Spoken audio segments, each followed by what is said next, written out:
Hello friends, कैसे हैं आप सब। उम्मीद है आप सब बहुत अच्छे होंगे और आपकी जो प्रिपरेशन है वो काफी हद तक अच्छी चल रही होगी। तो आज आपके साथ हम डिस्कस करने वाले हैं बिजनेस स्टडीज के अंदर चैप्टर नंबर 3। और चैप्टर 3 में बिजनेस एनवायरनमेंट चैप्टर बेसिकली है। इसके अंदर इसका पार्ट 3 हम डिस्कस करेंगे। इससे पहले पार्ट 1 और पार्ट 2 ऑलरेडी डिस्कस किया जा चुका है। तो अगर आपने वो पार्ट्स अभी नहीं देखे हैं तो उनको आप जाके प्लेलिस्ट के अंदर जरूर देख लें। इसके अतिरिक्त मैं कोशिश करूंगा कि उसका जो डिस्क्रिप्शन बॉक्स के अंदर लिंक है वो प्रोवाइड करा दिया जाए और साथ ही साथ आई बटन के अंदर भी उसका लिंक हम आपको प्रोवाइड करा दें। तो चलिए आज की क्लास को स्टार्ट करते हैं। एक आपसे रिक्वेस्ट है, अगर आपने अभी तक चैनल को सब्सक्राइब नहीं किया है तो एक बार आप चैनल को जरूर सब्सक्राइब कर लें, ताकि जो भी हमारे अपकमिंग लेक्चर्स हैं उनके नोटिफिकेशन आपको मिलते रहेंगे। क्योंकि जो 12th क्लास की आपकी बेसिकली अकाउंटेंसी है और आपकी बिजनेस स्टडीज है और आपका इसके अतिरिक्त आपका जो इकोनॉमिक्स है, उनके लेक्चर्स आपको हम रेगुलर बेसिस पर प्रोवाइड करेंगे और आपके एग्जाम तक आपके साथ रहेंगे। चलिए तो फटाफट से आज की क्लास को हम लोग स्टार्ट करते हैं। आज की क्लास के अंदर जो हम टॉपिक कवर करने वाले हैं बेसिकली वो हम टॉपिक कवर करेंगे डायमेंशंस ऑफ बिजनेस एनवायरनमेंट। तो बिजनेस एनवायरनमेंट की कुछ डायमेंशंस होती हैं, जैसे एक इकोनॉमिक एनवायरनमेंट होता है, सोशल एनवायरनमेंट होता है, टेक्नोलॉजिकल एनवायरनमेंट है, पॉलिटिकल एनवायरनमेंट है एंड लीगल एनवायरनमेंट है। तो ये जो आपकी डायमेंशंस हैं, इन डायमेंशंस को हम लोग आज की क्लास के अंदर डिटेल में डिस्कस करेंगे कि इनके क्या इंपैक्ट पड़ते हैं, क्या कुछ होता है, उन सब चीजों को आज की क्लास में हम लोग शामिल करेंगे। ठीक है ना। तो चलिए फटाफट से क्लास में देखते हैं कि सबसे पहले इकोनॉमिक एनवायरनमेंट जानने की हम कोशिश करते हैं कि इकोनॉमिकल एनवायरनमेंट बेसिकली होता क्या है, कैसे इसका इंपैक्ट पड़ता है, कौन से मेजर इसके फैक्टर्स होते हैं और बिजनेस को कैसे इन सब चीजों को ध्यान में रखना होता है और बिजनेस कैसे इन सभी से प्रभावित होता है। देखिए, अगर यहाँ पे आप गौर करें तो कहा गया है कि it refers to all these factors that have an economic impact of business activities. कहा गया वो सारे फोर्सेस जिसका बिजनेस एक्टिविटीज पर इकोनॉमिक इंपैक्ट पड़ता है बिजनेस एक्टिविटीज पर, जैसे कि आपका इन्फ्लेशन हो गया, इंटरेस्ट रेट हो गया, प्राइस लेवल हो गया, मनी सप्लाई हो गया। ये कुछ ऐसे इकोनॉमिक पैरामीटर्स हैं, इकोनॉमिक एलिमेंट्स हैं जिसका आपके बिजनेस के ऊपर डायरेक्टली और इनडायरेक्टली इंपैक्ट पड़ता है। देखिए, आप ये भी जानते हैं कि आज की डेट में किसी भी बिजनेस का जो सर्वाइवल और ग्रोथ है वो टोटली डिपेंडेंट होता है किसके ऊपर, इकोनॉमिक फैक्टर के ऊपर। तो अगर इकोनॉमिक फैक्टर आपके फेवर में नहीं है तो आपको उन्हें बहुत ध्यान में रखना पड़ेगा और उसी के हिसाब से आपको काम करना पड़ेगा। यानी economic factor serve as a business, as an opportunity और as a threat to the business. कहा गया जैसे कि ये इकोनॉमिक फैक्टर एज अपॉर्चुनिटी काम करते हैं, ये एज अ थ्रेट भी काम करते हैं। तो आपको अपॉर्चुनिटी भी समझना है इन्हें और थ्रेट भी समझना है। जहां ये जिस सिनेरियो में काम करते हैं उस हिसाब से आपको डिसीजन लेने हैं। So management always remain active to grab the opportunity and also tries to change the threats into opportunity। कहा गया है कि हम अपॉर्चुनिटी को तो लगे हाथ लेंगे ही लेंगे, लेकिन अगर कभी कोई थ्रेट आती है तो उसे पहले तो चैलेंज करना है, समझना है और कोशिश करना है कि चैलेंज को भी अपॉर्चुनिटी में कवर करना है। जैसे आपको याद होगा जब कोविड-19 हुआ, तो जब कोविड-19 में लॉकडाउन लगा तो लॉकडाउन में मोदी जी का जो स्पीच था उसमें उन्होंने यही कहा कि हम क्या करेंगे, आपदा जो हमारी है, आपदा को हम अवसर में बदलेंगे। आपको याद होगा शायद उनकी जो स्पीच थी, उन्होंने कहा कि आपदा तो जरूर आई है लेकिन इस आपदा को हमें क्या करना है, अवसर में कन्वर्ट करना है। अगर इसका इंग्लिश वर्जन देखें तो आपदा मतलब एक ट्रेजेडी, एक त्रासदी आई आपकी, जो बेसिकली कह सकते हैं जो कोविड-19 आया, एक बहुत बड़ी बीमारी, इससे पूरा बिजनेस त्रस्त हो गया और उसको हम एज अ अपॉर्चुनिटी कन्वर्ट कर सकते हैं। और उसका परिणाम देखिए, वर्क फ्रॉम होम होना स्टार्ट हो गया, तमाम सारा जो है आपका ऑनलाइन जो है कह सकते हैं कि मार्केट ओपन हो गया, ऑनलाइन तमाम सारे काम होने स्टार्ट हो गए। तो बहुत कुछ चीजें गई लेकिन बहुत सारी चीजें आपको उससे मिलेगी। इसी तरीके से एग्जाम्पल लिया गया है कि if rises in the interest rate, so increases in the cost of production due to increase in the price of raw material and wages। जैसे कहा गया कि अगर मान लो मार्केट में इंटरेस्ट रेट बढ़ जाए तो उससे क्या होगा, जब प्रोडक्शन की कॉस्ट होगी वो बढ़ जाएगी। प्रोडक्शन की कॉस्ट बढ़ेगी तो जाहिर है रॉ मटेरियल और वेजेस बढ़ेगा तो आपका कॉस्ट ऑफ प्रोडक्शन बढ़ जाएगा।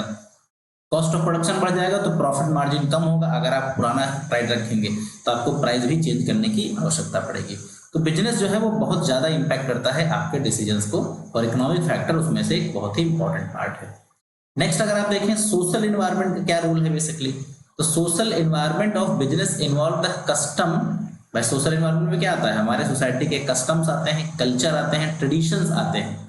That have lasted for the many years, जो कि हमारी सोसाइटी में पिछले बहुत वर्षों से फॉलो किए जा रहे हैं।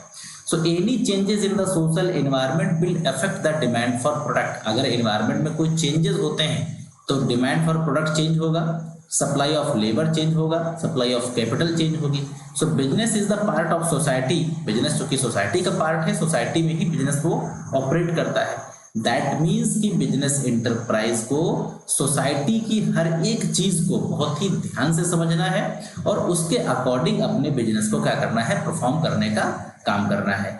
अगर मान लो हमारे सोसाइटी के अंदर कुछ चेंजेस होते हैं तो उन चेंजेस को आपको ध्यान रखना है और उसके अकॉर्डिंग ही काम करना है। Any confrontation between them leads to disasters and resulting the dissatisfaction among the customers.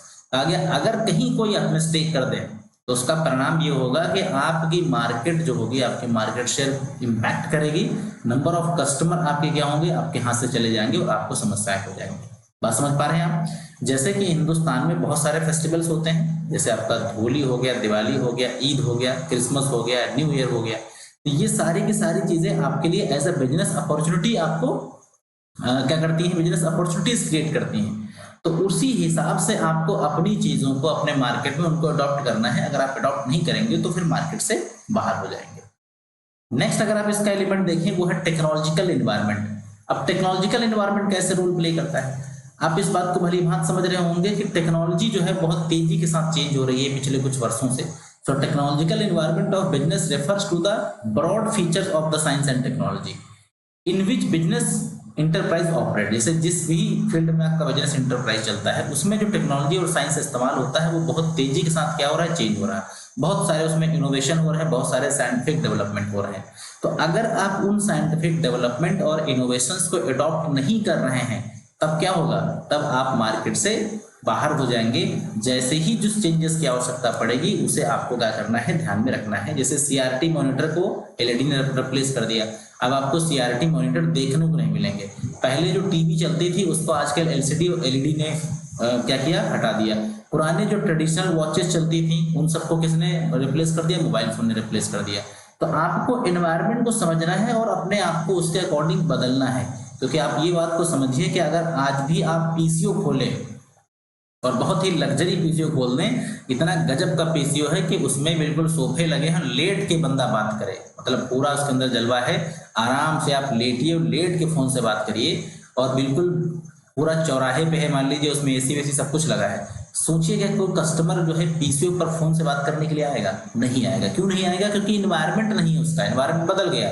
और एक जमाना होता था आज से कुछ साल पहले ही जब हम लोग 1 रुपए का सिक्का डाल के कॉलिंग करके हम लोग बात किया करते थे। तो हर चीज का एक ट्रेंड है, इन्वायरमेंट को अडॉप्ट करना ही समझदारी है, उसके अकॉर्डिंग ही बिजनेस परफॉर्म करा जाता है। नेक्स्ट है पॉलिटिकल इन्वायरमेंट। पॉलिटिकल इन्वायरमेंट की बात करें तो it refers to the broad features of the political system in which business is operated. भाई जिस कंट्री में आप बिजनेस कर रहे हैं वहां का पॉलिटिकल सिस्टम बहुत इंपॉर्टेंट रोल प्ले करता है। वहां की पॉलिटिकल कंडीशंस कैसी हैं, पॉलिटिकल आपकी जो कंडीशन है वो बहुत स्टेबल है या ऐसी सरकार है जो फुल पावर की नहीं है। क्योंकि अगर स्टेबल सरकार होगी तो जो डिसीजन लेगी वो एक बार फाइनल हो जाएंगे, वही डिसीजन चलेंगे। लेकिन अगर गठबंधन की सरकार होती है तो मान लीजिए कि एक बार कोई डिसीजन लिया गया और बाद में क्या हो गया, गठबंधन टूट गया, नई सरकार बन गई, तो डिसीजन क्या होगा, वो सब वापस भी हो सकता है। तो कुल मिला के पॉलिटिकल स्टेबिलिटी भी आपके बहुत ज्यादा आपके लिए जरूरी है। क्योंकि जो इसके पॉलिटिकली जो डिसीजंस होते हैं वो दिन प्रतिदिन तमाम सारे चेंजेस आमतौर पे होते रहते हैं। तो अगर वो चेंजेस होंगे तो आपके बिजनेस को इम्पैक्ट करेंगे। जैसे आपने सुना होगा कुछ दिन पहले पॉलीथीन उत्तर प्रदेश में बैन कर दी गई, उसके बाद फिर से पॉलीथीन खोल दी गई। अब मान लो आप नए नए बिजनेसमैन हैं, आपने पॉलीथीन बनाने की एक फैक्ट्री लगाई और आपको 1 महीने बाद खबर मिल रही है कि पॉलीथीन बैन हो गई, तो आपका बिजनेस क्या हो गया, बेकार हो गया। तो कुल मिला के पॉलिटिकल जो सिस्टम है वो एक बहुत बड़ा रोल प्ले करता है बिजनेस को प्रभावित करने में। ठीक है, इसके कुछ एग्जांपल्स हैं, तो कुछ एग्जांपल को जरा गौर से समझिएगा तो आपको और चीजें क्लियर हो जाएंगी। जैसे कहा गया है कि मान लीजिए जब 90s में हमारे देश के अंदर एलपीजी, इसकी हम डिस्कशन इसी चैप्टर में कुछ आने वाले पार्ट्स में करने वाले हैं। तो जब एमएनसी अलग आई, मल्टीनेशनल कंपनीज आना स्टार्ट हो गई, तो कुछ ऐसी कंपनीज हैं जिनको शुरुआत में मौका दिया गया, जैसे आपका पेप्सी हो गया, कोका कोला हो गया, इनको मौका दिया गया। अब बेसिकली आईटी जो कंपनीज हैं वो हैदराबाद, बेंगलोर, चेन्नई, पुणे, नोएडा, कोलकाता में चली गई। क्यों? क्योंकि वहां की पॉलिटिकल जो कंडीशन थी वो ऐसी कंपनीज को ऑफर कर रही थी आप हमारे यहाँ के बिजनेस को स्टार्ट करिए। और आज के डेट में देखिए वही सब बिल्कुल सक्सेस है। तो यानी जो सुइटेबल लोकेशन जिसको जहां जो मिलती गई, जहां पर पॉलिटिकल एनवायरनमेंट उनके हिसाब का था, वो वहां पे अपने आप को फिट कर लिए। नेक्स्ट अगर आप देखें लीगल एनवायरनमेंट की हम बात करें तो लीगल एनवायरनमेंट का मतलब उस देश का जो सिस्टम है, उस देश का जो कानून है, उसमें क्या क्या लॉज बने हुए हैं। It refers to the broad features of legislatures in which business is enterprise operated. जैसे उसमें कौन कौन से लॉज हैं, बिजनेस को चलाने का क्या तरीका है, किस तरीके से वहाँ की कानून व्यवस्था काम करती है, उसमें कैसे आपके चीज़ों को कैसे सॉल्व किया जाता है, उसका पार्लियामेंट, उसका स्टेट लेजिस्लेचर किस तरीके से काम करता है, ठीक है, जो वहाँ का एडमिनिस्ट्रेशन है वो कैसे ऑर्डर इशूज करता है गवर्नमेंट अथॉरिटीज के माध्यम से, कोर्ट हो गई। इसके अलावा जो बिजनेस के कुछ बेसिक नॉर्म्स होते हैं, भाई बिजनेस को चलाने के लिए बहुत सारे एक्ट होते हैं जिन्हें हमें फॉलो करना होता है, जैसे कंज्यूमर प्रोटेक्शन एक्ट हो गया आपका, ट्रेडमार्क एक्ट हो गया, ट्रेड यूनियन एक्ट हो गया। तो ये सारी कौन कौन से एक्ट हैं, किन किन चीज़ों को ध्यान में रख के बिजनेस को परफॉर्म किया जाता है, वो सारी चीज़ें आपकी आती हैं बेसिकली लीगल एनवायरनमेंट के अंदर। तो ये जो बेसिकली हमने डिस्कशन किया आपके साथ डायमेंशंस, उनमें हमने 5 डायमेंशंस आपके साथ डिस्कस की, जिसमें हमने economic dimension, social dimension, technological, political और लीगल डायमेंशंस को हमने आपसे डिस्कस किया। तो उम्मीद है ये डायमेंशंस आपको समझ आई होंगी, इससे रिलेटेड शायद आपकी कोई क्वेरी नहीं होगी। अगर कोई क्वेरी है तो आप कमेंट सेक्शन के अंदर लिखिए। वीडियो आपको अच्छा लगा हो तो इसे आप लाइक कीजिए, अपने फ्रेंड के साथ शेयर कीजिए, चैनल को सब्सक्राइब ना किया हो तो एक बार सब्सक्राइब कर लीजिए ताकि अपकमिंग लेक्चर्स के आपको वीडियोज जो है नोटिफिकेशन मिलते रहें। तो मिलते हैं नेक्स्ट क्लास के साथ। So thanks for watching this video, have a nice day.